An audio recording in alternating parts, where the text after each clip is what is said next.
Bienvenidos a mi canal Se Dijo Pero Yo Les Digo. Yo soy Ricardo, catequista y ministro de Eucaristía de la Iglesia Católica. Espero que el material que vayas a ver ahora sea de tu agrado. Si así lo fuese, dale like, suscríbete a mi canal y activa la campanita de notificaciones.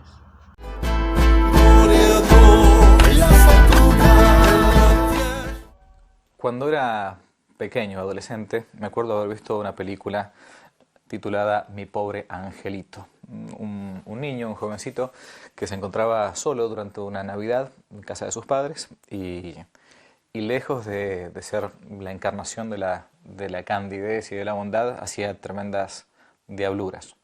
Bueno, algo parecido sucede cuando uno va a la universidad o cuando en la escuela secundaria, antes de pasar a los estudios superiores, se nos habla últimamente de los pueblos precolombinos, es decir, de aquellos pueblos que antes de la llegada de los conquistadores, especialmente españoles, católicos, se encontraban en estas tierras que hoy llamamos América, tanto desde Alaska hasta Tierra del Fuego.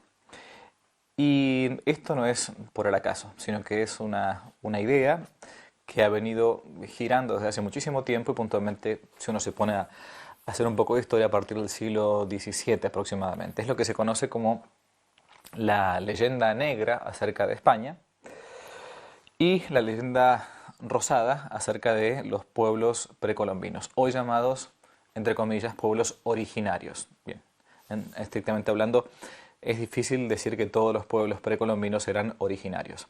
Es un tema en el que ahora no vamos a entrar. Pero quizás fue en el siglo XVIII uno de los conocidos filósofos, entre comillas, iluministas, Jean-Jacques Rousseau, quien comenzó a hacer rodar la piedra diciendo que el hombre era bueno, pero que la sociedad lo corrompía. O sea, que uno nace bueno, pero que finalmente depende del contexto en el que uno se encuentre, uno se va corrompiendo, se va haciendo malo. De este modo, se intenta hacer creer que la bondad natural en toda persona es algo que nos viene dada de fábrica.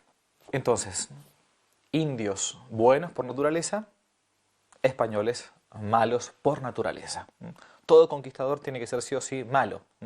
Es el que está buscando el oro, está buscando violar a las indias, es el que está buscando realmente esa avidez por conquistar y pisoteando incluso los derechos de los pueblos que se encontraron aquí plácidamente, apaciblemente, viviendo una especie de paraíso terrenal. Es por eso importante que cuando uno se pone a hacer historia, vaya a las fuentes. Y una de las fuentes, como sabemos, no existía la letra al momento en que llegó España. Es decir, en todo el continente que llamamos América, desde Alaska a Tierra del Fuego, no existía la letra. Había ciertos símbolos para comunicar las tradiciones orales que tenían, pero estrictamente hablando, ya en el siglo XVI, en 1500, para englobar, es decir, 2000 años después quizás de Platón, o 1800 años después de Platón, de Aristóteles, de la gran filosofía griega, romana, aquí en América no tenían cómo comunicar el pensamiento por medio de las letras. Es decir, fue España la que incluso permitió que las tradiciones antiguas se mantuviesen por medio de la escritura. Las fuentes primeras, a las que uno puede resumir, vamos a ir a uno de los pueblos más importantes, que fue en México, los aztecas. Son justamente aquellos que han logrado la conquista de México. Y uno de estos es el famoso soldado de Hernán Cortés, el gran conquistador, Bernal Díaz del Castillo. En un texto llamado así, que él escribe en tiempos de su vejez, Historia verdadera de la conquista de Nueva España. Vamos a ver qué dice Bernal Díaz del Castillo cuando llega a México. Dice que en 1519, el 8 de noviembre, vimos cosas tan admirables que no sabíamos qué decir. O si era verdad lo que por delante parecía, que por una parte en tierra había grandes ciudades. Imaginemos, llegan los primeros españoles, Cortés con sus soldados parte desde Cuba, llega al puerto de Veracruz en México y después se va adentrando en el continente. Había por una parte tierra y grandes ciudades, y en la laguna otras muchas, y todo lo veíamos lleno de canoas. Y termina diciendo, nosotros no llegábamos a 400 soldados. Anotemos la cifra, 400 soldados que llegaron con Cortés a un imperio que era el imperio azteca. Claro, los indios a sí mismos no se llamaban aztecas, se llamaban tenochas. La lengua era el náhuatl y habían aparecido como una tribu hasta el año 1200 después de Cristo. Con el tiempo se fueron desarrollando y alrededor del año 1325 se colocaron puntualmente lo que hoy se conoce como Chapultepec. Y así comenzaron a construir la famosa ciudad de Tenochtitlán. Eran bien dotados para la guerra y recién en 1440 aparecerá el gran Moctezuma I, el gran emperador. Lo cierto es que, al menos al principio del siglo XVI, los aztecas ya eran amos y señores de un gran imperio, un vasto imperio, que iba desde lo que hoy llamamos México hasta lo que se conoce como Guatemala, al día de hoy, en el siglo XXI. Tenían 300 ciudades sometidas a sus tributos. Y acá la primera pregunta que uno tiene que hacerse es, ¿cómo puede ser que, en el caso de México, 400 soldados hayan dominado un imperio tan grande como el imperio de los aztecas? Es decir, ¿pelearon solo los conquistadores? Para el año del desembarco de Hernán Cortés, 1514, todo el imperio azteca se encontraba en un momento de espera mesiánica, casi apocalíptica. Algunos planteaban que el gran Quetzalcóatl iba a regresar para dominar finalmente aquí abajo. Su regreso no hacía solamente temblar al emperador Moctezuma, sino incluso también a los mismos aztecas. Y acá entonces uno puede pensar en qué o cuál tiene que haber sido la reacción de los primeros indios al ver llegar en estas islas flotantes, que eran estas carabelas de los primeros conquistadores de México, a los españoles, llenos de armaduras, llenos de hierro, con arcabuces, barbados. Era realmente como si seres de otro planeta hubiesen llegado a México. Es justamente en este momento en que, con solamente 400 hombres, Hernán Cortés desembarca en Veracruz y se hace con la ayuda de un grupo enorme de indios para ir poco a poco adentrándose hacia el mundo, hacia el corazón del pueblo azteca. Y uno dirá, ¿por qué?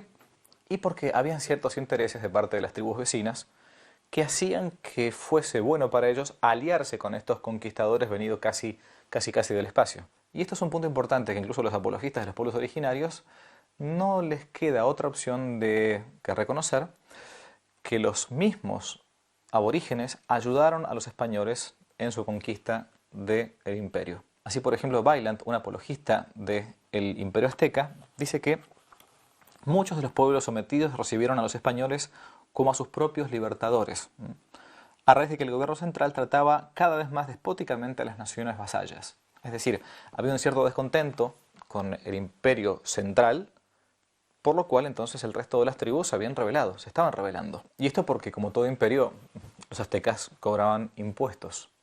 Uno dirá, bueno, pero Grecia, Roma, imperios que fueron mal que mal civilizados, realmente tenían su derecho en cobrar el impuesto a aquellas naciones que se encontraban bajo su vasallaje. Y es cierto, el tema es que se cobra por impuesto. Los antepasados de Moctezuma, lejos de ser unos precursores de la New Age y del amor y paz de los años 60, eran cultores de la guerra y de la sangre. Para el pueblo azteca existía una lucha permanente entre el cielo y la tierra. El sol, el gran protagonista, el pueblo del sol se le llama a los mexicanos, el gran protagonista de la vida, de la fuente de la vida, todos los días surgía en el amanecer, daba su luz, otorgaba la vida a los vivientes y después finalmente en el crepúsculo caía, se desangraba. Eso es lo que al menos se veía físicamente. Por lo tanto era necesario ir en ayuda, acudir en ayuda del dios Sol. Y para eso hacía falta alimentarlo. Para comprobar estas cosas no hace falta más que ir al Museo Nacional de México y ver la famosa piedra calendario, ese sol con la lengua afuera, sediento ¿de qué? Sediento de sangre. ¿Y de qué tipo de sangre? Sediento de sangre humana. El sol tenía que ser alimentado con sangre humana para nuevamente poder salir. Los mozos de ese banquete cruento eran justamente los sacerdotes de los Tenoches. Eran los que estaban encargados de realmente alimentar al sol. Como señala uno de los admiradores, porque aunque uno no crea, estos pueblos en estas cosas incluso tienen hasta admiradores, von Hagen, que el gobierno azteca se hallaba organizado del principio al fin para mantener los poderes del cielo y obtener su favor con cuantos corazones humanos era posible conseguir. Y claro, como no se conseguían corazones humanos así porque sí en una carnicería, hacía falta procurárselos. ¿De qué manera? No había voluntarios. Por lo tanto, había que esclavizar a pueblos vecinos para poder alimentar al sol. Esta es la razón por la cual los circundantes del imperio azteca se aliaron con los españoles para derrocar a los tiránicos depredadores. Aunque uno no lo crea, los ritos de algunos pueblos tenían para estos apologistas o defensores de estos pueblos originarios pacíficos, apacibles y dulces, tenían una belleza bárbara, estoy citando, ¿no? En el sexto mes, por ejemplo, un niño y una niña eran ahogados al hundirse en una canoa llena de corazones de víctimas. A lo largo del año se realizaban todo tipo de sacrificios. Creen que las lágrimas de los niños hacían que el cielo también llorase. Los ritos en honor del dios fuego tenían para estos apologistas de los pueblos originarios una belleza bárbara. Claro, hay que intentar de algún modo defender y entender la cultura de los pueblos antiguos diciendo que, bueno, era su creencia. Si eran caníbales, si arrancaban los corazones, bueno, son cosas perdonables. Eso sí, eran grandes amantes de la naturaleza y eran eco-friendly, como diríamos hoy. En tiempos en que había que dar tributo a los dioses de la fertilidad para poder tener sus relaciones, en muchos casos, algunos de estos pueblos se colocaban las pieles desolladas de aquellos enemigos que habían vencido en batalla. Los sacrificios en general eran sacrificios públicos, ¿no? Por eso es que las pirámides de los pueblos aztecas puntualmente no son pirámides, son altares, no son como las que se encuentran en Egipto, por ejemplo, completamente huecas por dentro, como sepulturas de los faraones. La pirámide trunca de los pueblos aztecas es un altar de inmolación. ¿De inmolación de qué? De inmolación de víctimas. Lo mismo puede verse con los mayas. Practicaban un canibalismo ceremonial e incluso comían partes de los cuerpos de las tribus vencidas, pensando que de esa manera no solamente vencían por completo al enemigo, sino que tomaban la fuerza de ellos. Y esto puede verse incluso en los primeros códices donde se comienzan a escribir el salvajismo tremendo en que incurrían estos pueblos, abriendo el pecho, sacando el corazón y empujando los cuerpos de la pirámide para que el pueblo finalmente, que se encontraba abajo, enardecido, jugase con los miembros despedazados. Tal es el punto que incluso algunos de los estudiosos de estas civilizaciones dicen que aproximadamente el 1% de la población, es decir, unas 250.000 personas, era sacrificado cada año durante el siglo XV en lo que ahora es el México central, nada más que en México central.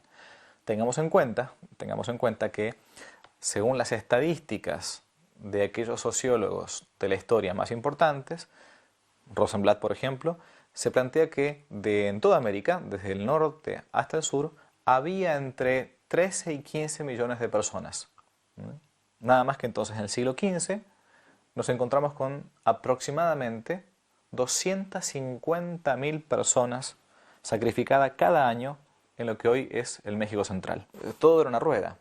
Para mantener al sol había que conseguir víctimas. Para conseguir víctimas había que hacer la guerra. Para hacer la guerra entonces había que dominar a los pueblos vecinos. Y así entonces era un suicidio colectivo casi. Según las crónicas, en 1486, unos 30 años antes de la conquista de México, fue dedicada la gran pirámide de Huitzilopochtli, donde el emperador Ahuitzotl hizo inmolar a más de 20.000 víctimas luego de una batalla contra tribus vecinas por más de 2 años.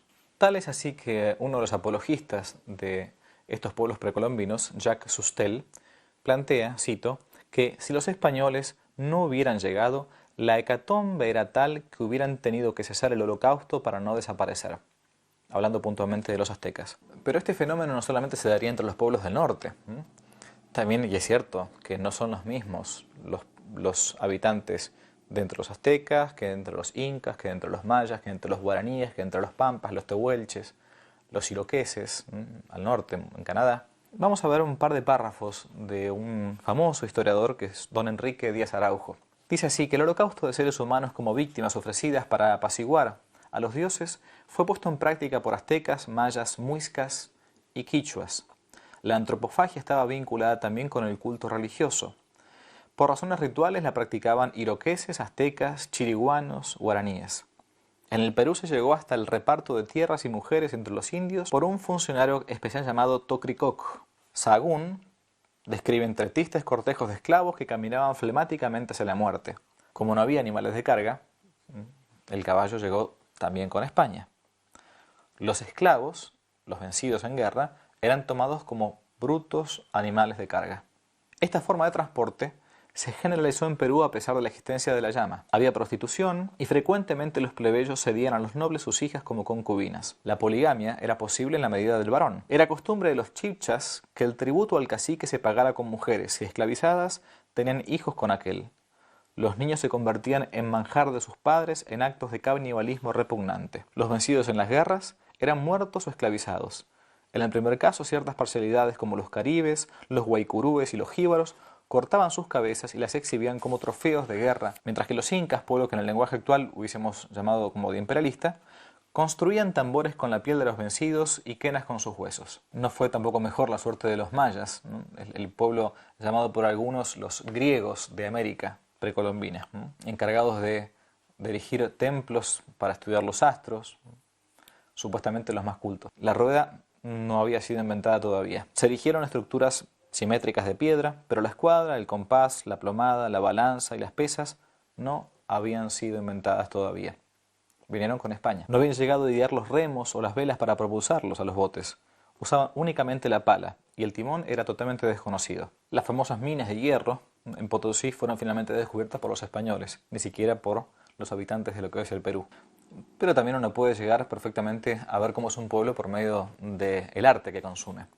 Cuando el francés Élie Fauré, experto en historia del arte, contempló por primera vez las esculturas del pueblo mexicano en su faz precolombina, dijo: son casi siempre monstruosas, contorsionadas, aplastadas.